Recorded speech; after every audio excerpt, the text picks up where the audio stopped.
नमस्कार, मी मयुरी आणि आपण पाहत आहात 7 स्टार न्यूज.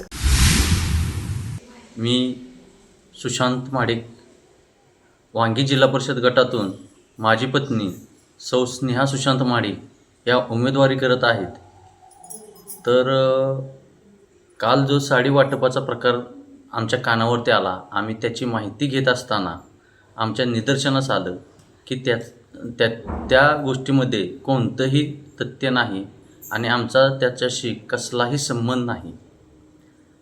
आज विरोधकांना आमचा विजय दिसतोय आणि त्यांच्यामुळं ते आज त्यांचं संतुलन बिघडल्यागत करत आहेत. तर माझं सर्व जनतेला आव्हान आहे, अशा भूलथापांना बळी न पडता माडिक कुटुंबाच्या पाठीशी ताकदीनं उभं राहा. तुमचं प्रेम, जिव्हाळा आणि आपुलकी या जीवावरती विजय हा आपलाच आहे, एवढंच आव्हान करतो.